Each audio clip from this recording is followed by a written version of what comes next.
Okay, hi everyone. Thank y'all for joining us for our Beef Brunch News Update on Tuesday, August 3rd.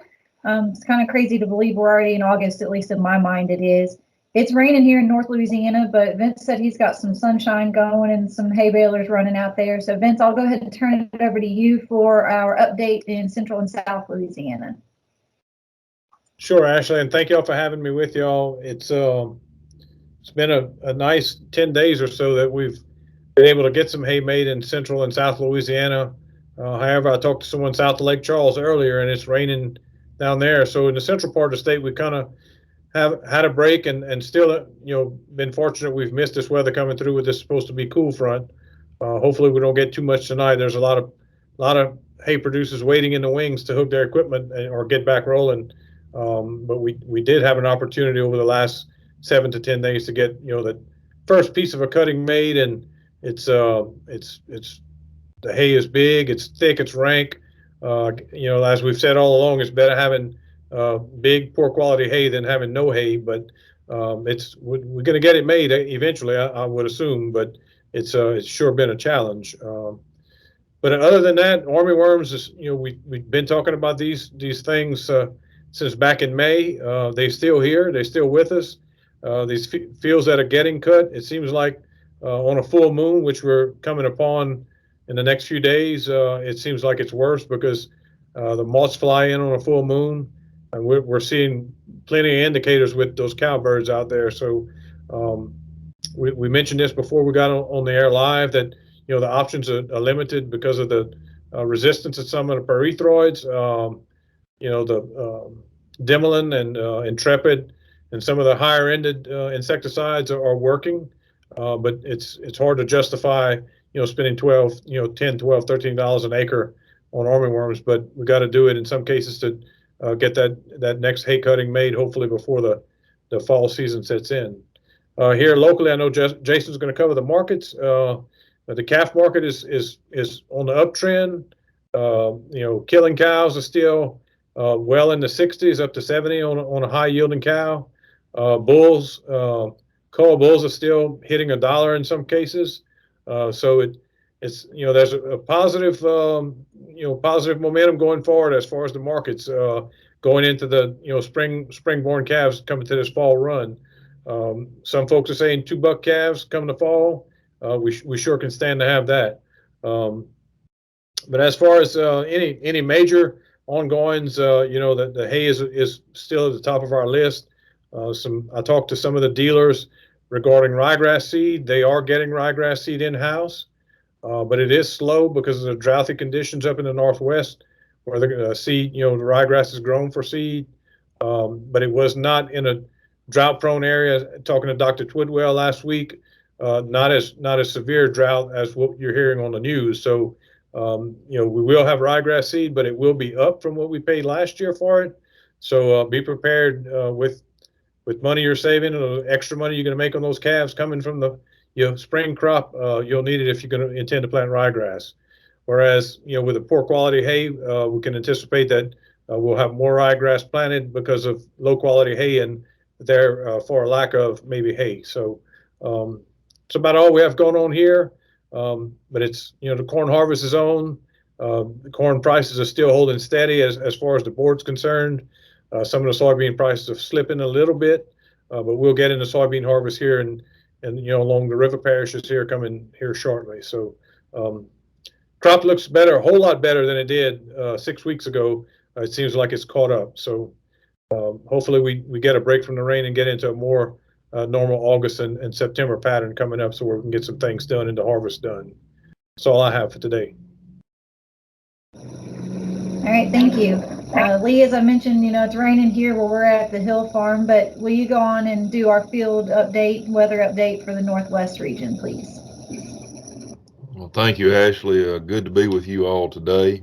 Glad to see this rain. Some folks are. The last couple of weeks in Northwest Louisiana, it seems like it's been either feast or famine. Been a lot of scattered rains, fall. Some people are lucky, some are not.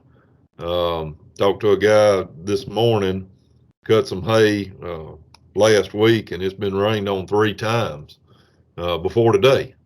And others that I've talked to hadn't had a rain in 2 weeks, and boy, they were really looking forward to this rain event that's been hitting us this day. The folks that were dry seemed like were really dry. These temperatures have been in the mid to upper 90s for the last week or so. Very hot, very humid. Uh, Talked to some folks that are weaning and backgrounding some calves, trying to get some calves off some cows, off a set of first calf heifers to be specific. And it's been kind of tough weaning calves in weather such as this. That shade and of course water comes into play. It's so important. Ashley's talked about that before on here, the water usage, and you really got to be on top of your game right now if you're going to wean calves or anything right now as far as this dealing with it in the hot weather. This cold front's moving through. It's supposed to bring a few days of respite before we get into some higher temperatures back again towards this weekend. Continue to see kind of an extension of what we talked about the last news update. We're seeing a lot of calves moving from farms and ranches out to the markets. Unseasonably high runs at local auction markets, and you just don't see levels of cattle being handled as in a normal year as what we're seeing right now consistently. So you do get a sense that producers are taking advantage of these increased prices, like Vince was talking about, and you can quantify these increases in calf prices and yearling prices.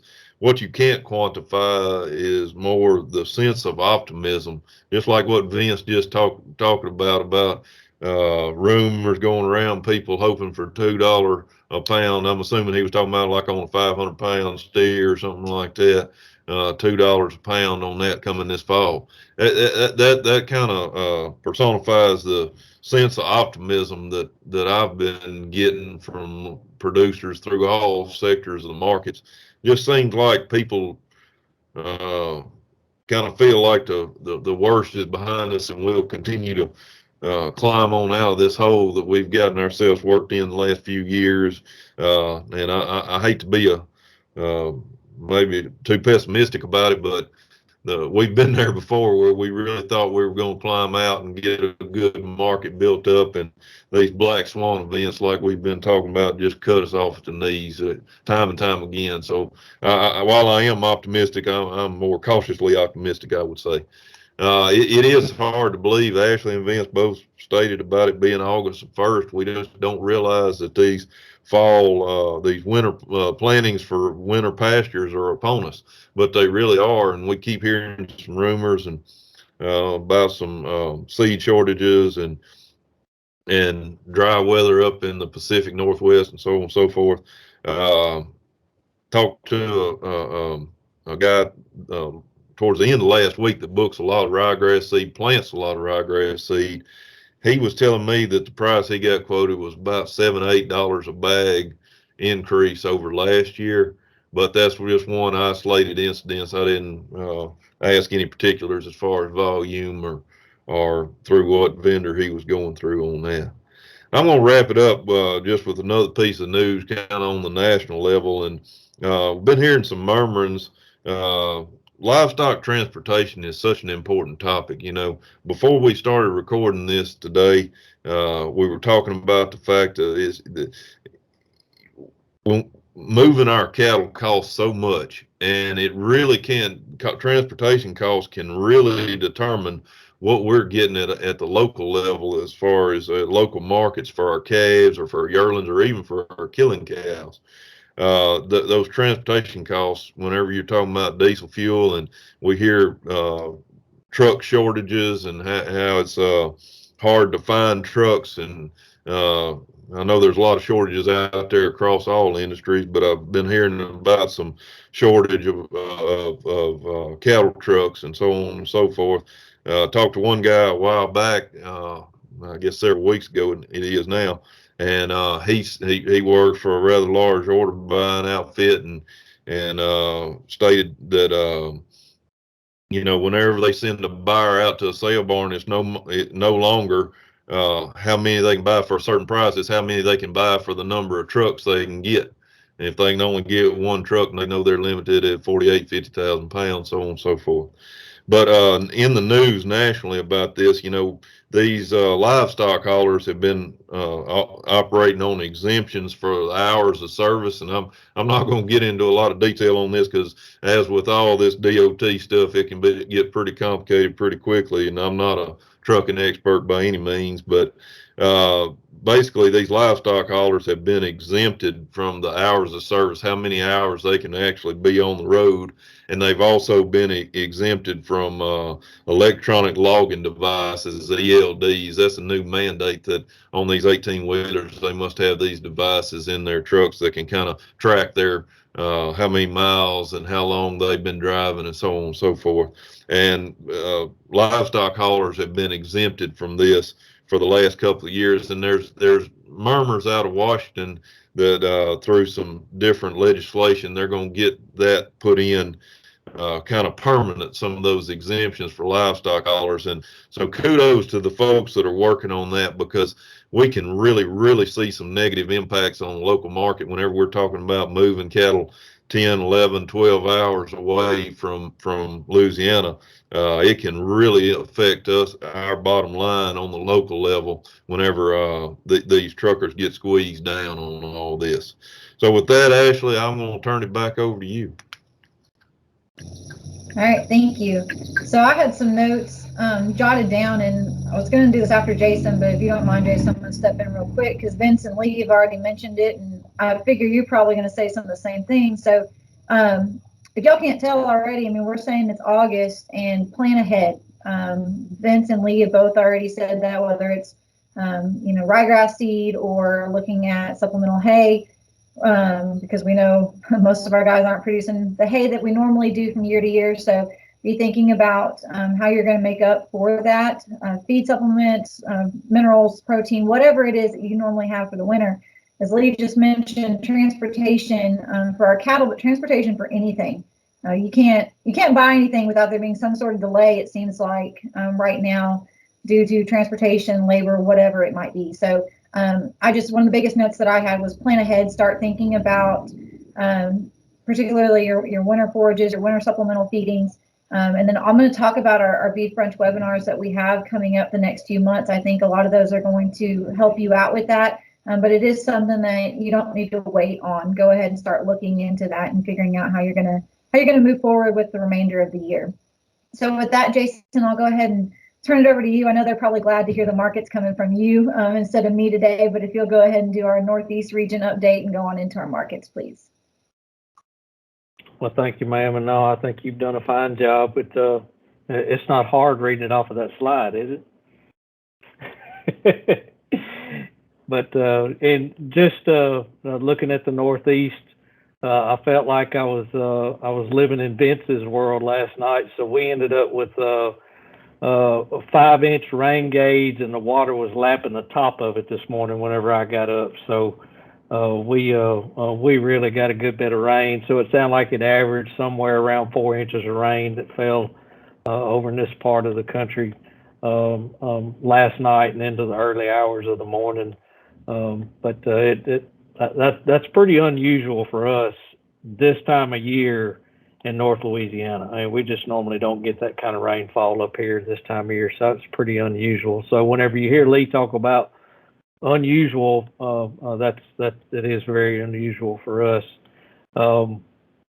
Moving into the markets, so I'll touch on real quick. So we had a cattle inventory report that was released on July the 23rd that indicated a contraction in the U.S. beef cow herd is continuing.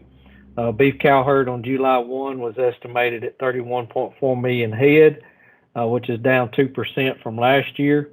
They also released, or they being USDA, also released the first estimate of the 2021 calf crop, anticipating a calf crop of 35.1 million head. If that comes to fruition, that would be down just slightly from last year, but down 3% compared to our peak in 2018. So we were talking about before we got to recording We were talking about some of the things that are taking place over the previous year, specifically some of these high beef prices. So I just want to give you some numbers, and we're always talking about educating yourselves, and I try to keep things into perspective and give you the information that you need to make these educated decisions and educated perspective outlooks of the beef industry. So I just want to touch on choice box beef cutout values. I mean, you've heard us talk about this time and time again, and normally this time of year we start seeing these prices start falling. And most of these retailers, and they may be on the tail end of booking their beef for Labor Day. And once Labor Day buying gets past us, the beef market pretty much takes a downward trend because there's just not a whole lot of folks that are still out there cooking beef after Labor Day. So typically we would think about now those prices starting to fall off a little bit. Not the case. So choice box beef cutout values closed the week at $272.90 a hundred, with a choice select spread of $17.50. So let's do a little comparison. This week last year, choice box beef cutout was $201.56, $201.56 a hundred. A 5-year average of $211.28 a hundred. This week, $272.90. Choice select spread, $10.84 this time last year, with a 5-year average of $10.50 choice select spread. This week, $17.50 choice select spread. So I say that, continue to be ready to pay more for meat at the restaurant or at the grocery store counter. But in, I guess, alternate of that would be is we're still just kind of stale in our fed prices. I don't remember what the time frame was, but there for a while we went like 6 weeks and we couldn't get off of $1.20 for fed cattle. We're kind of sitting in the same boat now. I mean, we're still just kind of hanging out there. So as we look at fed cattle, gains in cash prices this week were limited to about $1 in most regions.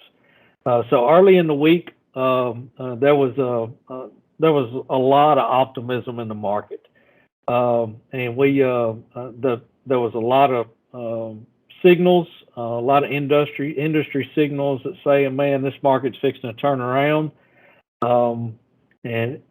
But here we are looking at the end of the week, and our cattle sellers are still ready for that leverage change. So the leverage still lies in the hands of the packers, but our cattle sellers, we are ready for a change in that leverage. So we had isolated groups of cattle in Kansas that sold from 122 to 123.50. The bulk of the sales, like I said a while ago, were $1.20. Which is the same price point that most of our cattle in Texas sold. In the north, cattle reached $1.25, but the bulk of those sales were $1.23 to $1.24. Sales volumes in the cash markets have been small for the past 2 weeks. Just not a lot of movement, light to moderate in the north and the south. The 5-area feeding region fed steer negotiated cash sales range from 116 to 125. So that's $3 to $1 lower than our last visit. That was on a confirmed 64,164 head.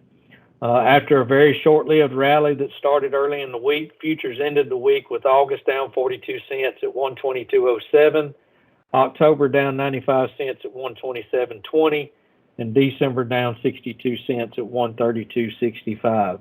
So the board tells us that we're supposed to be moving up, but and as I said, we're having a hard time getting off of this $1.20 in terms of an average.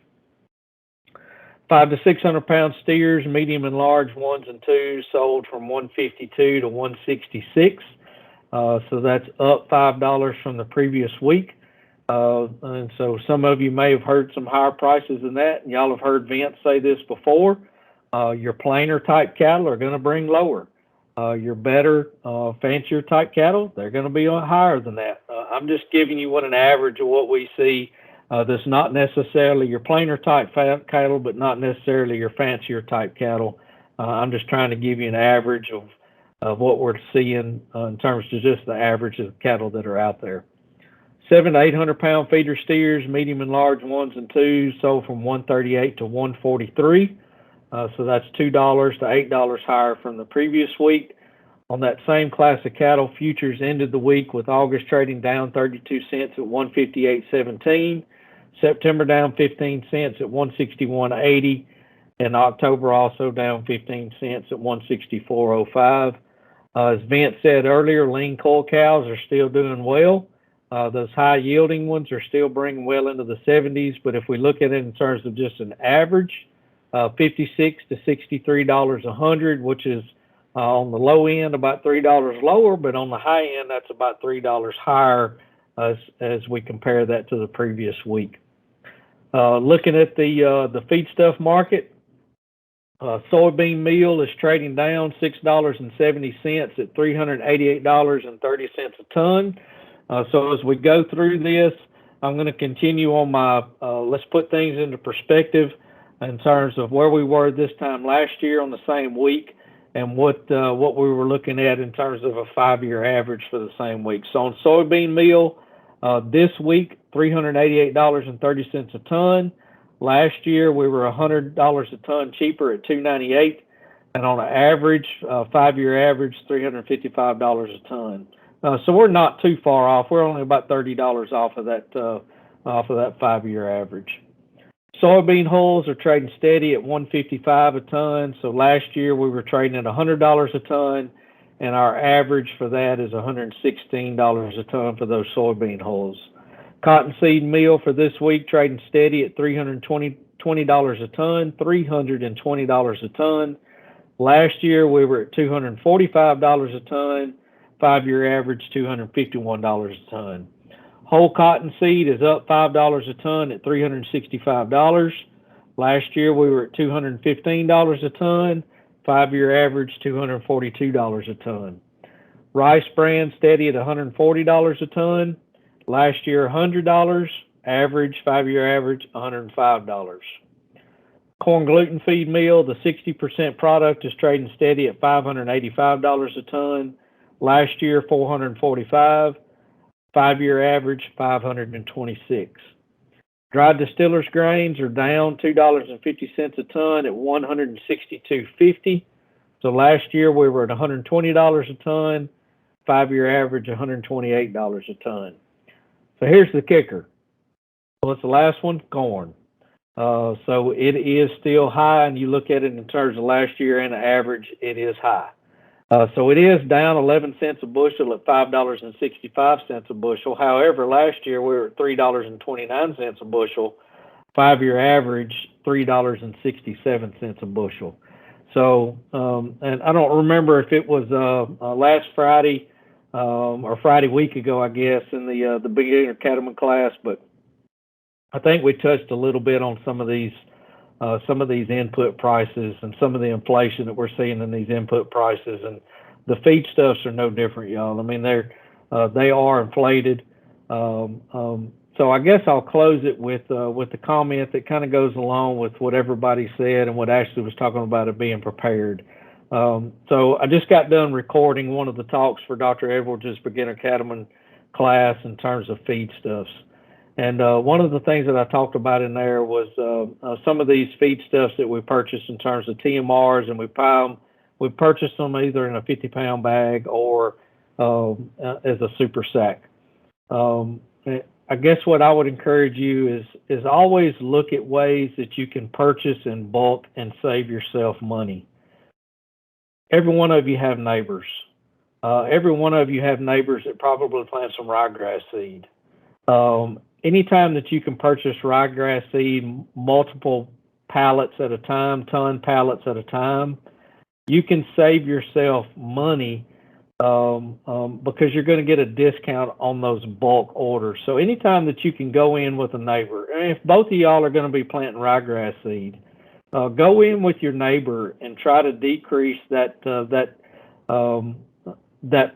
price point on those bags of seed by purchasing more at a time than what if you're going out there as an individual.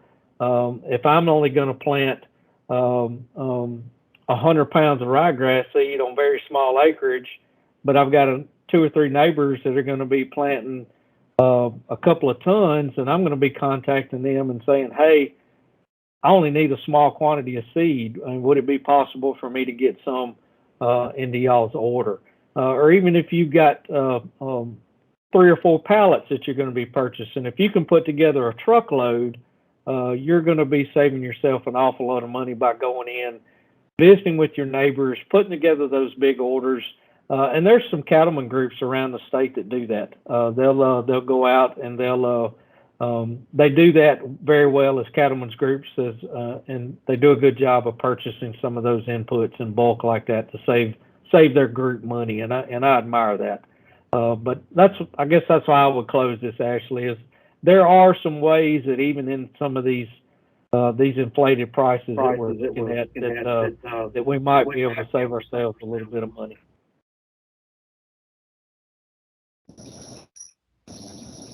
All right, thank you. I'm going to turn it back to you for just a second on, if you don't mind going ahead and talking about our Northeast Region Beef and Forage Field Day. I know it's still a little bit of ways up, but if you want to go ahead and just touch on that for just a second since you coordinate that.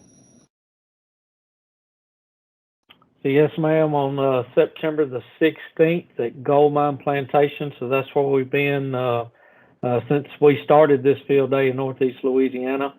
I think we've got a pretty good program. Dr. Guillermo Scaglia is going to be there. Dr. Wink Allison, myself, one of our local veterinarians, Dr. Bat Brantley, is going to be there talking about herd health. Following suit with some of the things that we've been doing about weighing some hay bales and just trying to educate folks about the weights of these different sizes. Lee's done that at the Northwest Field Day a couple of times, so we've done it at Beginner Cattlemen, and folks, I think they enjoy seeing and just learning about some of the different sizes of these bales and densities and the different weights that we get and the variations that we get. So we'll be doing some of that. But again, September the 16th, it'll be in the morning time. Gold Mine Plantation. Be looking for the flyers. I've already sent those out to all of the area offices and asked them to start advertising that. But we'll continue to advertise that through these channels, and also through my newsletter, we'll be advertising that. So thank you, Ashley, for pointing that out. Yes, sir. Thank you. I know it'll be here before we know it. So a few other things, as I mentioned earlier when we were talking about planning ahead. So our upcoming webinars next week, so the Tuesday, August 10th, we have Dr. Ed Twidwell coming in, and he's going to be talking about late summer forage management. So what you guys can continue doing now until we get ready for those cool seasons. September's is going to be Mr. Andrew Granger. He will be talking about winter supplementation alternatives. And then in October, Dr. Guillermo Scaglia is coming in and is going to talk about grazing plans for winter annuals. So just some of the things that we've been touching on and saying that you need to start looking forward to. We are going to have more information on that coming up. But as always, if you have questions on any of these things, if you start to make plans or aren't sure how to make plans and plan forward, just reach out to one of us, and that's what we're here for. We'll help you with that. A few other events. Dr. Scaglia does have his registration open for the Advanced Master Cattleman. So if you have completed the Master Cattleman program, that's the only prerequisite. You have to have successfully completed the Master Cattleman program to register for Advanced Master Cattleman. We only have 50 seats open for that class. So registration is open. I'll put that link for registration down below. It includes 4 in-person workshops. There's one in January, April, May, and September. So we spread those out. But you'll come to those in-person workshops, and again, Dr. Scaglia coordinates all of that, so I'll put some information in the video and podcast descriptions. I mentioned it before a couple of times, but I'll repost our virtual field day for the Dean Lee Research Station. Vince and I were on there with Dr. Scaglia and Jeff Geary talking about different beef production aspects, and then that also includes some agronomy and horticulture talks as well, so there's quite a few videos there. And then triple checking my notes. The last thing is we have started social media pages specific to LSU Ag Center beef cattle. That way we can hopefully get y'all more information, streamline that if you're on social media. So we did start with Facebook, Instagram, and Twitter. I'm new to Twitter, so bear with me on that, but I'll put those social media handles in the description so you can find us on social media. I know some people have had trouble finding us on Facebook, so you can always reach out to me if you're having trouble with that. If you're not on social media and you want some more information fairly quickly, we do have the Remind app messages that you can set up an app on your phone or on your computer. And so if you are interested in that, again, it's not social media, it's just another app that you can have on your computer for email or on your phone for text messages. You can reach out to me for that as well, and I'll help you get set up. So that is a free service that you're able to sign up for. And with that, I think that's all we have for y'all this week. We will be back with y'all next week for the webinar, and again in 2 weeks for our news update.